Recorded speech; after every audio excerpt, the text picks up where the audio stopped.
भक्तों, 14 जनवरी मकर संक्रांति के दिन एक गुप्त चीज जरूर खा लेना, इतना धन आएगा कि संभल नहीं पाओगे।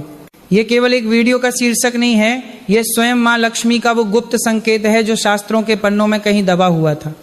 आप जीवन भर मेहनत करते हैं फिर भी तिजोरी खाली क्यों है? क्योंकि आप नहीं जानते कि संक्रांति के पावन दिन आपके पेट में जाने वाला एक ग्रास, एक निवाला आपके 7 जन्मों की गरीबी मिटा सकता है। वहीं दूसरी तरफ एक गलत चीज खाने से आप राजा से रंग बन सकते हैं। ये सुनने में अजीब लग सकता है, लेकिन सत्य हमेशा कड़वा और गुप्त होता है। बहुत से परिवार आज सिर्फ इसलिए कष्ट भोग रहे हैं क्योंकि उन्होंने इस महा उपाय को मामूली समझकर छोड़ दिया। भक्तों सावधान, ये वीडियो आपके जीवन का सबसे महत्वपूर्ण वीडियो हो सकता है। आज हम आपको वो गुप्त भोग बताएंगे जिसे मकर संक्रांति पर खाते ही दुर्भाग्य घर छोड़कर भाग जाता है। इसलिए हम चेतावनी देते हैं, इस वीडियो को मजाक में न लें। इसे छूना या आधा अधूरा देखना अपने पैरों पर कुल्हाड़ी मारने के समान है। जिस पल से आप ये वीडियो देखेंगे आपकी किस्मत बदलने लगी है। लॉ ऑफ अट्रैक्शन पर विश्वास करें, आम लोग ये शब्द कभी नहीं देखेंगे। आप किस्मत के बच्चे हैं जिन्हें सफलता के लिए चुना गया है। पक्का इरादा वाला मैसेज छोड़ें, मैं जरूर अमीर बनूंगा। आज मेरी जिंदगी के इस टर्निंग पॉइंट को दिखाने के लिए अगर आप सच में देवी लक्ष्मी का आशीर्वाद पाना चाहते हैं तो प्लीज इस जानकारी को कम मत समझिए, क्योंकि सही समय पर किया गया एक छोटा सा बदलाव भी आपकी किस्मत में एक बड़ा मोड़ ला सकता है। आने वाली जरूरी और गुप्त जानकारियां मिस न हो, इसके लिए चैनल को सब्सक्राइब करें। भक्तों, उस गुप्त वस्तु के बारे में जानने से पहले यह समझना बहुत जरूरी है कि आखिर 14 जनवरी 2026 का दिन इतना खतरनाक और इतना चमत्कारी क्यों है। शास्त्रों के अनुसार मकर संक्रांति वह समय है जब सूर्य देव अपने पुत्र शनि के घर मकर राशि में प्रवेश करते हैं। पिता और पुत्र का मिलन होता है। इसी दिन से देवताओं का दिन यानी उत्तरायण शुरू होता है, यानी स्वर्ग के दरवाजे खुल जाते हैं। लेकिन भक्तों, 2026 की मकर संक्रांति बहुत अलग है। बहुत से लोग जो खुद को ज्ञानी समझते हैं वे आपको कहेंगे कि इस दिन खिचड़ी खानी चाहिए, चावल और दाल की खिचड़ी। लेकिन सावधान, यही वो गलती है जो आपको बर्बाद कर सकती है। क्यों? ध्यान से सुनिए। 14 जनवरी 2026 को शटतिला एकादशी, शतिला एकादशी भी पड़ रही है। हमारे शास्त्रों में साफ साफ लिखा है और गरु पुराण गवाह है कि एकादशी के दिन चावल खाना साक्षात मांस खाने के बराबर पाप माना जाता है। अगर आपने पुरानी आदत के अनुसार इस बार संक्रांति पर चावल या खिचड़ी खाई तो पुण्य मिलना तो दूर, आप ब्रह्म हत्या समान पाप के भागी बन जाएंगे और माँ लक्ष्मी उसी क्षण आपके घर से रूठकर चली जाएंगी। तो फिर वो गुप्त चीज क्या है जिसे खाने से धन वर्षा होती है? भक्तों, वह दिव्य भोजन है काला तिल और गू। जी हाँ, काला तिल और गू। सुनने में यह बहुत साधारण लगता है, लेकिन इसका प्रभाव चमत्कारिक है। शास्त्रों में काले तिल को शनिदेव और पितरों का प्रतीक माना गया है और गू को सूर्य देव का प्रतीक माना गया है। मकर संक्रांति के दिन जब आप काले तिल और गू का सेवन करते हैं तो आप एक साथ सूर्य और शनि दोनों ग्रहों को शांत कर देते हैं। एक तरफ सूर्य देव आपको मान सम्मान और स्वास्थ्य देते हैं, तो दूसरी तरफ शनिदेव आपके जीवन से सारी रुकावटें और दुर्भाग्य हटा देते हैं। नियम यह है, मकर संक्रांति की सुबह स्नान करने के बाद सबसे पहले अपने पितरों और सूर्य देव को हाथ जोड़कर याद करें, फिर इसे तिल और गुज को प्रसाद समझकर खाएं। बप्पे बुजुर्ग कहते हैं कि जैसे तिल का आकार छोटा होता है लेकिन तेल भरपूर होता है, वैसे ही यह छोटा सा उपाय आपके जीवन में भरपूर धन भर देता है। जो लोग इस दिन तिल खाते हैं और तिल का दान करते हैं उनके घर में कभी भी अकाल मृत्यु नहीं होती और तिजोरी कभी खाली नहीं रहती। इसलिए 2026 में चावल की खिच्ची को भूल जाइए और तिल गुण के इस महा उपाय को अपनाइए। भक्तों, अब बहुत ध्यान से सुनिए। आपने सही चीज खा ली, पुण्य कमा लिया, लेकिन अगर आपके घर का दरवाजा ही दरिद्रता गरीबी ने रोक रखा है तो माँ लक्ष्मी अंदर कैसे आएंगे। शास्त्र कहते हैं जहाँ सफाई वहीं खुदाई नहीं, बल्कि जहाँ स्वच्छता वहीं प्रभु का वास। मकर संक्रांति से पहले यानी 14 जनवरी के सूर्योदय से पहले अपने घर से इन अशुभ चीजों को निकाल कर फेंक दीजिए, वरना आप चाहे कितना भी पूजा पाठ कर लें बरकत नहीं होगी। पहली चीज है टूटा हुआ शीशा या कांच। भक्तों, वास्तु शास्त्र में दर्पण को आपका भाग्य माना गया है। अगर घर में कोई भी कांच चटका हुआ या टूटा हुआ है और आप उसमें अपना चेहरा देखते हैं तो आप अपने दुर्भाग्य को रोज आमंत्रित कर रहे हैं। टूटा कांच घर में राहु का वास बनाता है, जो मानसिक तनाव और झगड़े पैदा करता है। इसे तुरंत घर से बाहर करें। दूसरी चीज, मुरझाए हुए या सूखे फूल। कई लोग भगवान पर चढ़ाए हुए फूल महीनों तक मंदिर में रहने देते हैं। यह घोर पाप है। सूखा हुआ फूल एक लाश के समान होता है जिसमें से प्राण निकल चुके हैं। यह घर में मृत्यु तुल्य ऊर्जा और उदासी फैलाता है। संक्रांति की नई सुबह से पहले पुराने फूलों को किसी नदी या पेड़ की जड़ में विसर्जित कर दें। तीसरी और सबसे खतरनाक चीज, मकड़ी के जाले। भक्तों, घर के कोनों में लगे जाले सिर्फ गंदगी नहीं है, ये आपके कर्ज का जाल है। जिस घर में छत पर जाले लटकते हैं उस घर का मुखिया हमेशा कर्ज और उलझनों में फंसा रहता है। जैसे मक्खी जाले में फंसती है वैसे ही आपकी किस्मत भी फंस जाती है। मकर संक्रांति से पहले घर का कोना कोना साफ होना चाहिए। चौथी वस्तु, पुराने फटे हुए जूते चप्पल। अक्सर हम पुराने जूते सीढ़ियों के नीचे या स्टोर रूम में यह सोचकर रख देते हैं कि कभी काम आएंगे, लेकिन याद रखिए पैर शनि का स्थान है। फटे और बेकार जूते घर में रखने से शनि देव कुपित होते हैं और बनते काम बिगड़ने लगते हैं। संघर्ष बढ़ता है, सफलता नहीं मिलती। इस संक्रांति पर अपने घर से ऐसी सारी पनौती को बाहर निकाल फेंकिए। पांचवी चीज, बंद पड़ी घड़ियां और जंग लगे ताले। घड़ी आपका समय है और ताला आपकी किस्मत। अगर घर में बंद घड़ी है तो समझ लीजिए आपका अच्छा समय भी रुका हुआ है, और अगर जंग लगा बिना चाबी का ताला रखा है तो वह आपके भाग्य के दरवाजे बंद कर रहा है। इन्हें या तो ठीक करवा लें या कबाड़ में दे दें, लेकिन घर में रखकर अपनी तरक्की को न रोकें। भक्तों, यह सफाई कोई साधारण झाड़ू पोछा नहीं है, ये अपने जीवन से नकारात्मकता को उखाड़ फेंकने का एक अनुष्ठान है। जब घर से यह कचरा निकलेगा तभी वहां सकारात्मक ऊर्जा के लिए माँ लक्ष्मी के लिए जगह बनेगी। भक्तों, जरा रुकिए और अपने आसपास देखिए, क्या अभी मैंने जिन चीजों का नाम लिया उनमें से कोई एक भी चीज आपके घर में मौजूद है? क्या आपके छत पर कबान पड़ा है या स्टोर रूम में कोई बंद घजी छिपी है? शर्माइए मत और ना ही डरिए। हम सब इंसान हैं और गलतियां हम सब से होती हैं, लेकिन समझदार वही है जो समय रहते अपनी गलती सुधार ले। मुझे अभी इसी वक्त कमेंट करके सच सच बताइए, क्या आप भी अनजाने में ये गलतियां कर रहे थे? अगर हाँ तो आज ही संकल्प लीजिए कि मकर संक्रांति से पहले इन्हें घर से बाहर करेंगे, अपने पापों का प्रायश्चित करने के लिए और अपने घर की शुद्धि के लिए। कमेंट बॉक्स में पूरे भक्ति भाव से लिखिए ओम नमो भगवते वासुदेवाय या जय माँ लक्ष्मी। आपका यह एक कमेंट ब्रह्मांड में यह संदेश भेजेगा कि आप बदलाव के लिए तैयार हैं। याद रखिए, जब आप अपनी गलती स्वीकार करते हैं तभी सुधार का रास्ता खुलता है। भक्तों, घर की सफाई तो हो गई, अब बारी है घर को सजाने की। लेकिन सजावट फैंसी शो पीस से नहीं बल्कि उन दिव्य वस्तुओं से करनी है जो साक्षात माँ लक्ष्मी को खींचकर आपके द्वार तक ले आती हैं। 14 जनवरी 2026 को अगर आप बाजार से ये 5 चीजें या इनमें से कोई एक भी चीज घर ले आते हैं तो समझिए आपने अपने घर का वास्तु दोष हमेशा के लिए खत्म कर दिया। पहली चीज है धातु का कछुआ। भक्तों, भगवान विष्णु ने कच्छप अवतार लिया था। कछुआ स्थिरता का प्रतीक है।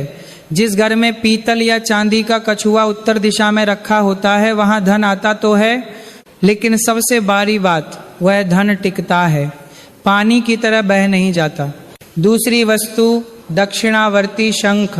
समुद्र मंथन के समय मां लक्ष्मी से पहले शंख रत्नों के रूप में निकला था, इसलिए शंख को लक्ष्मी जी का भाई माना जाता है।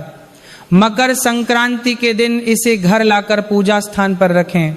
जिस घर में शंख की ध्वनि गूंजती है वहां से दरिद्रता वैसे ही भाग जाती है जैसे शेर की दहाड़ सुनकर हिरण भागते हैं। तीसरी चीज लघु नारियल। ये सामान्य नारियल से बहुत छोटा होता है लेकिन इसकी शक्ति अपार है। इसे लाल कपड़े में लपेटकर अपनी तिजोरी में रख दें, ये चुंबक की तरह पैसे को खींचता है। चौथी चीज मोर पंख। भगवान श्री कृष्ण का प्रिय मोर पंख। यह सिर्फ सुंदरता नहीं बल्कि एक रक्षक है। अगर आपके घर में अक्सर नजर लगती है, बच्चों को डर लगता है या राहु का दोष है, तो इस संक्रांति पर मुख्य द्वार पर 3 मोर पंख लगा दें, सारी नकारात्मक ऊर्जा जलकर राख हो जाएगी। पांचवी और सबसे महत्वपूर्ण तुलसी का पौधा। अगर घर में तुलसी सूखी है या नहीं है तो इस दिन नई तुलसी जरूर लगाएं। तुलसी केवल पौधा नहीं, वह घर का रडार है। मुसीबत आने से पहले तुलसी सूखकर आपको संकेत दे देती है। लेकिन भक्तों, बाजार से चीजें खरीद लेना बहुत आसान है, पैसे फेंको सामान आ जाएगा। पर क्या आप जानते हैं कि मकर संक्रांति का असली खजाना दुकान पर नहीं मिलता, वो मिलता है आपके भाव में, आपके कर्म में। मैं आपको एक बहुत पुरानी दिल को छू लेने वाली कथा सुनाता हूँ, इसे ध्यान से सुनिए। शायद आपकी आंखों में आंसू आ जाएं, लेकिन यह कहानी आपकी आत्मा को जगा देगी। बहुत समय पहले की बात है। एक गांव में माधव नाम का एक बहुत गरीब ब्राह्मण रहता था। वो इतना गरीब था कि उसके घर में खाने को दाने नहीं थे, तन पर फटे कपड़े थे। मकर संक्रांति का दिन आया, पूरा गांव उत्सव मना रहा था। अमीर सेठ सोने की मोहरें दान कर रहे थे, गाय दान कर रहे थे, बबे बबे भंडारे लगा रहे थे, सब अपनी रईसी दिखा रहे थे। माधव अपनी टूटी झोपड़ी में बैठा रो रहा था। वह भगवान से बोला, हे प्रभु, आज इतना बड़ा दिन है, सब तुझे कुछ न कुछ दे रहे हैं, पर मैं बदनसीब, तुझे क्या दूं, मेरे पास तो खुद खाने को कुछ नहीं है। तभी उसे याद आया, घर के एक कोने में मिट्टी के बर्तन में मुट्ठी भर काले तिल और थोड़ा सा पुराना गुड़ बचा हुआ था। बस वही उसकी कुल जमा पूंजी थी। वह उसे मुट्ठी में भींचकर मंदिर की ओर चला। रास्ते में ठंड से ठिठुरता हुआ एक बूढ़ा भिखारी उसे मिला। भिखारी ने ओ पजने के बर्तन में एक सार खरोबा था। कांपते हुए हाथ फैलाए और कहा, बेटा, बहुत भूख लगी है, कुछ खाने को दे दो। माधव ने देखा भिखारी की हालत उससे भी खराब थी। माधव की आंखों में करुणा भर आई। उसने एक पल भी नहीं सोचा और अपनी मुट्ठी में दबे वो आखिरी काले तिल और गुड़ उस भिखारी की हथेली पर रख दी और मन ही मन कहा, हे नारायण, ये आपके लिए है। भिखारी ने खाया, मुस्कुराया और चला गया। माधव खाली हाथ लेकिन भरे हुए दिल के साथ घर लौटा। उस रात वह भूखा सोया, लेकिन उसे नींद बहुत सुकून की आई। समय बीता, माधव की मृत्यु हुई और वह यमराज के दरबार में पहुंचा। वहां चित्रगुप्त सबके कर्मों का हिसाब कर रहे थे। एक तरफ उन अमीर सेठों का हिसाब हो रहा था जिन्होंने मकर संक्रांति पर सोने के पहाड़ दान किए थे, पर उनके मन में अहंकार था। दूसरी तरफ माधव खड़ा था। चित्रगुप्त ने तराजू के एक पलड़े में सेठों का सोना रखा और दूसरे पलड़े में माधव के द्वारा दान किए गए वो मुट्ठी भर तिल रखे। और चमत्कार हुआ, माधव के मुट्ठी भर तिल वाला पलड़ा भारी हो गया और सोने वाला पलड़ा ऊपर उठ गया। यमराज ने मुस्कुराते हुए कहा, दान का वजन वस्तु से नहीं, त्याग से होता है। उन सेठों ने अपने अतिरिक्त धन से दान किया, लेकिन माधव ने अपना सर्वस्व दान कर दिया था। उस दिन वह भिखारी कोई और नहीं, स्वयं भगवान की परीक्षा थी। भक्तों, इस कहानी का सार यही है। 14 जनवरी 2026 को आप क्या दान करते हैं ये मायने नहीं रखता। आप 1 रुपया दें या 1 लाख, अगर उसमें अहंकार है तो वह धूल के बराबर है। और अगर आप सच्चे दिल से अपनी मेहनत की कमाई से किसी गरीब को 1 पैकेट बिस्किट या मुट्ठी भर तिल भी खिला देते हैं तो वह दान तीनों लोगों की संपत्ति से बड़ा है। इसीलिए इस बार जब दान करें तो हाथ से नहीं, दिल से करें, क्योंकि भगवान आपकी जेब नहीं, आपकी नीयत देखते हैं। भक्तों, अब आप समझ गए हैं कि क्या दान करना है और क्या त्यागना है। अब हम आते हैं उस विशेष विधि पर जिसे अगर आपने 14 जनवरी 2026 की सुबह सही तरीके से कर लिया तो आपके शरीर और आत्मा के सारे पाप धुल जाएंगे। सबसे पहले तारीख को अपने दिल में छाप लें, 14 जनवरी 2026 दिन बुधवार। इसी दिन सूर्य देव मकर राशि में प्रवेश करेंगे। चूंकि इस दिन षटतिला एकादशी भी है, इसलिए पानी का महत्व अमृत के समान हो जाता है। अब स्नान की विधि को ध्यान से सुनिए। शास्त्र कहते हैं कि मकर संक्रांति पर गंगा स्नान करने से मोक्ष मिलता है, लेकिन अगर आप गंगा तट पर नहीं जा सकते तो निराश ना हो, आप अपने घर के बाथरूम को ही तीर्थ बना सकते हैं। सुबह ब्रह्म मुहूर्त में यानी सूर्योदय से पहले उठें, नहाने की बाल्टी में सबसे पहले थोड़ा सा गंगा जल डालें। अगर गंगा जल नहीं है तो मन में माँ गंगा का स्मरण करें और गंगे च यमुने चैव मंत्र बोलें। इसके बाद बाल्टी में थोड़े से काले तिल जरूर डालें। याद रखिए, एकादशी के दिन तिल के पानी से स्नान करना हजारों गायों के दान के बराबर पुण्य देता है। जब आप इस पानी से नहाएं तो ये भाव रखें कि आपके शरीर के रोग और दुर्भाग्य काले तिल के साथ बहकर जा रहे हैं। इसके बाद सूर्य देव को अर्घ्य देने का सही तरीका जान लीजिए। नहाने के बाद गीले वस्त्रों में ही या साफ कपड़े पहनकर सूर्य देव को जल देना अनिवार्य है, लेकिन बहुत से लोग गलत तरीके से जल देते हैं।